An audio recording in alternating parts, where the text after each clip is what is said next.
नमस्ते कथा प्रेमियों। कहानी एक माँ की जुबानी में आप सभी आज एक नई कहानी से रूबरू होंगे। त्याग और समर्पण की देवी उर्मिला।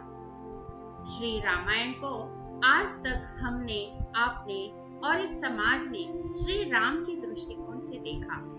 लक्ष्मण को देखा, देवी सीता को जाना, हनुमान के भक्ति भाव को जाना, रावण के ज्ञान को पहचाना, लेकिन कभी यह नहीं ध्यान दिया कि इस रामायण में अगर कोई सबसे अधिक उपेक्षित और अनदेखा पात्र रही तो वह थी लक्ष्मण जी की पत्नी और जनक नंदिनी सीता की अनुजा उर्मिला।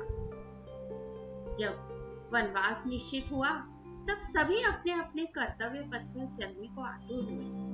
श्री राम पिता श्री दशरथ की वचन पूर्ति में, सीता माता अपना पतिव्रत धर्म को निभाने में और लक्ष्मण जी भी बड़े भ्राता और भाभी माँ के सेवक बन कर्तव्य पथ पर अड़े रहे। किंतु बड़े आग्रह करने पर श्री राम जी ने लक्ष्मण जी को साथ जाने की आज्ञा दी। तब उनकी पत्नी उर्मिला ने भी साथ जाने का प्रस्ताव रखा, परंतु लक्ष्मण जी ने उन्हें यह कहकर मना कर दिया कि अयोध्या के राज्य को और माताओं को उनकी आवश्यकता है। उर्मिला के उस नवयौवन कंधों पर इतना बड़ा दायित्व डालकर लक्ष्मण जी चले गए। वह पल, वह जीवन सरिता जो कोई भी नववधु अपने पति के साथ गुजारती है, वह उर्मिला के नसीब में नहीं लिखी गई थी। पतिव्रता स्त्री के जीवन के चंचल पड़ाव पर भी, अपने पति से दूर रहने पर भी लेश मात्र भी किसी और का ध्यान उन्होंने नहीं किया। यह उर्मिला का अखंड पतिव्रत धर्म था। यह उर्मिला की अवर्णित, अचर्चित, अघोषित महानता थी।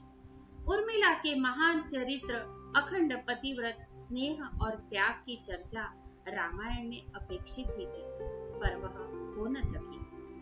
सबसे विकट क्षणों में भी उर्मिला आंसू न बहा सकी, क्योंकि उनके पति लक्ष्मण जी ने उनसे एक और वचन लिया था कि वह कभी आंसू नहीं बहाएंगी, क्योंकि अगर वह अपने दुख में डूबी रहेंगी तो परिजनों का ख्याल नहीं रख पाएंगी। यह कोई कल्पना कर सकता है कि अपने पति को 14 वर्षों के लिए अपने से दूर जाने देना और उसकी विदाई पर आंसू भी न बहाना किसी नवविवाहिता के लिए कितना कष्टकारी हो सकता है।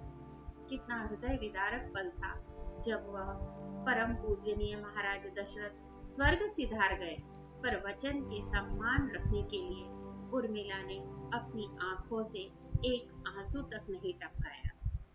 महाराज जनक अपनी पुत्री को मायके यानी कि मिथिला ले जाना चाहते थे, ताकि माँ और सखियों के सानिध्य में उर्मिला का पति वियोग का दुख कुछ कम हो सके, परंतु उर्मिला ने मिथिला जाने से सादर इनकार कर दिया, यह कहते हुए कि अब पति के परिजनों के साथ रहना और दुख में उनका साथ न छोड़ना ही उनका परम धर्म है। आइए आज हम जानेंगे कि उर्मिला 14 वर्षों तक क्यों सोती रही। बहुत से लोग इस बात से परिचित हैं कि अपने वनवास के दौरान भाई और भाभी की सेवा करने के लिए लक्ष्मण जी पूरे 14 साल तक नहीं सोए थे। उनके स्थान पर उनकी पत्नी उर्मिला दिन और रात सोती रही। लेकिन यह बात बहुत कम लोग जानते हैं कि रावण के बेटे मेघनाद को यह वरदान प्राप्त था कि जो इंसान 14 वर्षों तक ना सोया हो, केवल वही उसे हरा सकता है। एक और वाकया ऐसा है जो यह बताता है कि लक्ष्मण की विजय का मुख्य कारण उर्मिला थी। मेघनाद के वध के बाद उनका शव राम जी के खेमे में था। जब मेघनाद की पत्नी सुलोचना उसे लेने आई, पति का छिन्न शीश देखते ही सुलोचना का हृदय अत्यधिक द्रवित हो गया। उसकी आंखें बरसने लगी। रोते रोते उसने पास खड़े लक्ष्मण की ओर देखा और कहा, सुमित्रा नंदन, तुम भूल कर भी गर्व मत करना कि मेघनाद का वध तुमने किया है। मेघनाद को धराशायी करने की शक्ति विश्व में किसी के पास नहीं थी। यह तो 2 तपस्वी पतिव्रता नारियों का भाग्य तुम्हारे साथ था।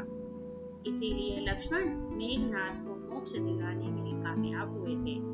रावण के अंत और 14 वर्ष के वनवास के पश्चात जब राम, सीता और लक्ष्मण वापस अयोध्या लौटे, तब वहां राम के राज तिलक के समय लक्ष्मण जोर जोर से हंसने लगे। सभी को यह बात बेहद आश्चर्यजनक लगी कि क्या लक्ष्मण किसी का मजाक उड़ा रहे हैं। जब लक्ष्मण से इस हंसी का कारण पूछा तो उन्होंने जो जवाब दिया कि ताउम्र उन्होंने इसी घड़ी का इंतजार किया है, लेकिन आज जब यह घड़ी आई है तो उन्हें निद्रा देवी को दिया गया वो वचन पूरा करना होगा जो उन्होंने वनवास काल के दौरान 14 वर्ष के लिए उन्हें दिया था। दरअसल निद्रा ने उनसे कहा था कि वह 14 वर्ष के लिए उन्हें परेशान नहीं करेंगी और उनकी पत्नी उर्मिला उनके स्थान पर सोएंगी। निद्रा देवी ने उनकी यह बात एक शर्त पर मानी थी कि जैसे ही वह अयोध्या लौटेंगे, उर्मिला की नींद टूट जाएगी और उन्हें सोना होगा। लक्ष्मण जी इस बात पर हंस रहे थे कि अब उन्हें सोना होगा और वह राम का राज तिलक नहीं देख पाएंगे। उनके स्थान पर उर्मिला ने यह सारी रस्म देखी थी।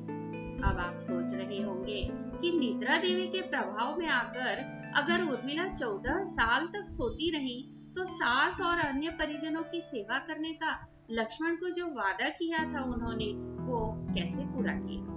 तो उसका जवाब यह है कि सीता माता ने अपना एक वरदान उर्मिला को दे दिया था। उस वरदान के अनुसार उर्मिला एक साथ 3 कार्य कर सकती थी। इसीलिए इतने सारे त्याग, बलिदान और कष्ट सहने के बावजूद भी वचनों में बंधी देवी उर्मिला रामायण में अलिप्त ही रही।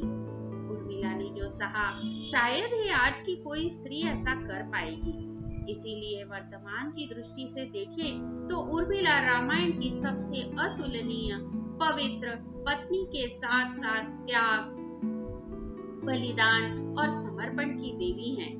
आज की पीढ़ी के लिए उर्मिला का व्यक्तित्व सबसे ज्यादा सम्माननीय और पूजनीय होना चाहिए। तो कथा प्रेमियों, आपको आज की ये उर्मिला की समर्पण, त्याग और पतिव्रता धर्म निभाने की ये कथा कैसी लगी, आप अवश्य मुझे बताएंगे। मेरे चैनल को सब्सक्राइब कीजिए, लाइक, शेयर और कमेंट कीजिए। धन्यवाद। एक महत्वपूर्ण बात, कोविड-19 से बचने के लिए हमें हर रोज अपने कपड़े धोकर धूप में सुखाना चाहिए। साथ ही सुरक्षित अंतर रखिए, बार बार साबुन से हाथ धोइए, मास्क का उपयोग कीजिए, सुरक्षित रहिए, निरोगी रहिए।